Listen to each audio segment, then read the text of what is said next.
Hello friends, எல்லாருக்கும் வணக்கம். நான் வந்து ஃப்ரெஷ்ஷாக மசாலா அரைச்சி மட்டன் குழம்பு செய்திருக்கேன் பாருங்கள். ஃப்ரெஷ்ஷாக நாமளே வீட்டில் ரெடி பண்ணிக்கலாம். அது எப்படி செய்கிறதுன்றதை வாங்க வீடியோக்குள்ளே போய் பார்க்கலாம். நான் வந்து 1/2 கிலோ மட்டன் எடுத்தேன். அதில் மட்டன் குழம்பு வச்சுருக்கேன். ரொம்ப நல்ல வாசனையாக இருக்குது. ஃப்ரெஷ்ஷாக மசாலா அரைச்ச மட்டன் குழம்பு. வாங்க வீடியோக்குள்ளே போய் பார்க்கலாம். இப்போ வந்து மட்டன் குழம்புக்கு ஃப்ரெஷ்ஷாக மசாலா எப்படி அரைக்கிறதுன்னு சொல்கிறேன். நான் ஃப்ரெஷ்ஷாக மசாலா அரைச்சி மட்டன் குழம்பு செய்யலாம். நம்ம ஒரு சின்ன ஸ்பூனில் 2 ஸ்பூன் எண்ணெய் விட்டுட்டேன். வர கொத்தமல்லி ஒரு 2 ஸ்பூன் போட்டிருக்கேன். நான் வந்து 1/2 கிலோ மட்டன் எடுத்திருக்கேன். இதை லைட்டாக எல்லாமே சிம்மில் வச்சு வறுத்துக்கோங்க.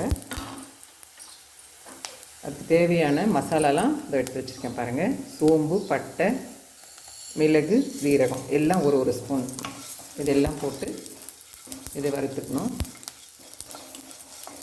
நான் வந்து சிம்மில் தான் வச்சுருக்கேன். நல்லா இந்த மசாலா வாசனை அவ்வளோ நல்லாயிருக்கு பாருங்கள்.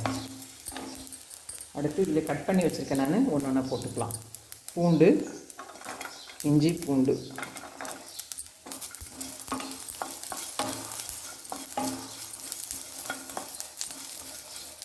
எண்ணெய் நாம் இன்னும் கொஞ்சம் விட்டுக்கலாம். நான் 1 ஸ்பூன் விட்டுட்டேன்.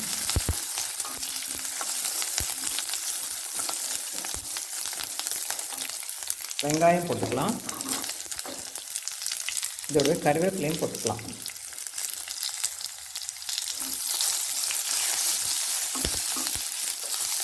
இது எல்லாத்தையும் நல்லா லைட்டாக வறுபட்ட போதும். அது நம்ம ஏன்னா இது வந்து பேஸ்ட் மாதிரி அரைக்க போகிறோம். மட்டன் குழம்புக்கு வந்து மசாலா நாமளே இது போல் ரெடி பண்ணி செய்தோம்னா குழம்பு நல்ல வாசனையாக ரொம்ப நல்லா டேஸ்ட்டாக இருக்கும். இதோட நான் ஒரே ஒரு தக்காளி எடுத்து வச்சுருக்கேன். அந்த தக்காளியும் இதில் சேர்த்துக்கலாம்.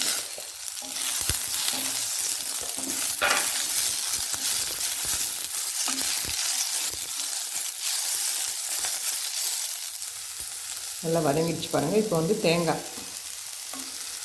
கொஞ்சம் ஒரு 3 ஸ்பூன் விட்டுருக்கேன். நல்லா துருவன தேங்காய் போட்டேன். நான் லைட்டாக இது ஒரு திருப்பிட்டு ஆஃப் பண்ணிவிட்டு சூடு ஆனது நம்ம இதை அரைச்சி எடுத்துன்னு வந்துடலாம். நான் வந்து குக்கர் வச்சுருக்கேன்.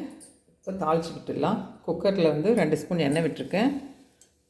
2 துண்டு பட்டை, 2 பிரிஞ்சி இலை, ஒரு 1/2 ஸ்பூன் அளவுக்கு சோம்பு இதெல்லாம் போட்டுட்டு கருவேப்பிலை,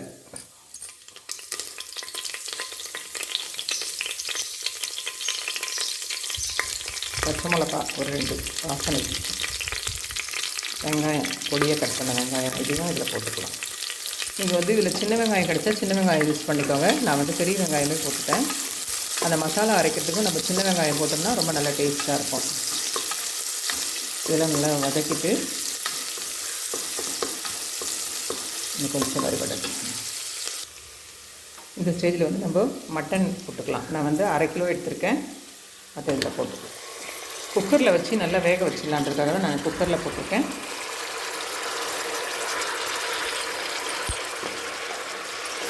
இது நல்லா வதங்கணும். வதங்கினப்பறம் தான் நம்ம அரைச்சி வச்ச மசாலாவை இதில் ஆட் பண்ணணும். இப்போ பாருங்கள், மசாலா வந்து நல்லா பேஸ்ட் மாதிரி அரைச்சி வச்சுருக்கேன் நான். இது நல்லா வதங்கினப்புறம் மசாலாலாம் ஒன்று ஒன்று போட்டுக்கலாம். நம்ம உப்பு காரம்லாம் போட்டுட்டு அப்புறமா அரைச்சதை போட்டு குக்கர் மூடி வச்சிடலாம். இந்த மட்டன்லேருந்து தண்ணி வரும், தண்ணி விட்டு வரும். அது வரைக்கும் நல்லா வதக்கி வச்சிடணும். நம்ம வந்து இந்த மட்டனில் கொஞ்சமாக மஞ்சத்தூள் போட்டுக்கலாம். மஞ்சத்தூளும் உப்பும் போட்டு வதக்கினா கொஞ்சம் நல்லா தண்ணி விடும். நல்லா தண்ணி விட்டு வரும்.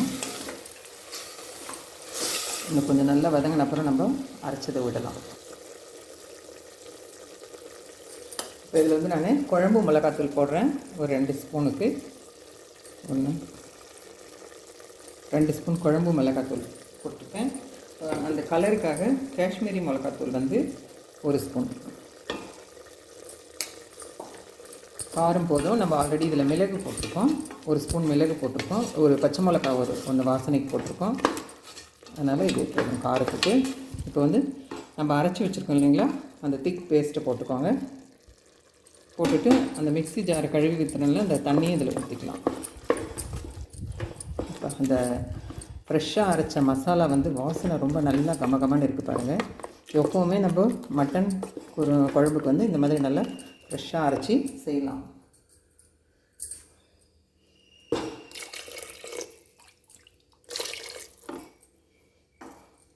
நம்மளுக்கு தண்ணி வேணும்னா இன்னும் கொஞ்சம் ஆட் பண்ணிக்கலாம். திக்காக சாப்பிட்றவங்களா இருந்தால் ஓகே, இதோடு விட்டுடலாம். நான் வந்து இன்னும் கொஞ்சம் தண்ணி விட போகிறேன். தண்ணி விட்டு நம்ம குக்கர் மூடி போட்டு மூடி வச்சிடலாம். நல்லா 6-7 விசில் வரணும். அப்போ தான் வந்து நல்லா வெந்திருக்கும் இந்த மட்டன். நல்லா 6-7 விசில் வரட்டும். அப்புறம் ஆஃப் பண்ணிவிட்டு நம்ம பார்க்கலாம். இப்போ வந்து நம்ம ஓப்பன் பண்ணி பார்க்கலாம். நான் 7 விசில் விட்டேன். மட்டன் வந்து கொஞ்சம் வேகிறதுக்கு டைம் எடுக்கும், அதனால் 7 விசில் விட்டுட்டேன்.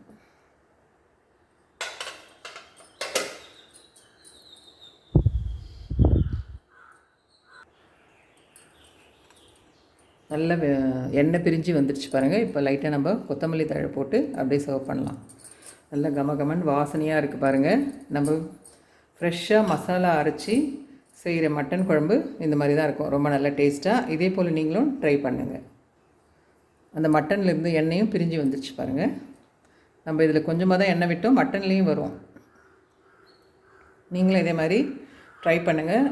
ரொம்ப டேஸ்ட்டாக வாசனையாக இருக்குது பாருங்கள். ஃப்ரெஷ்ஷாக மசாலா அரைச்சி செய்த மட்டன் குழம்பு ரெடி ஆயிடுச்சு.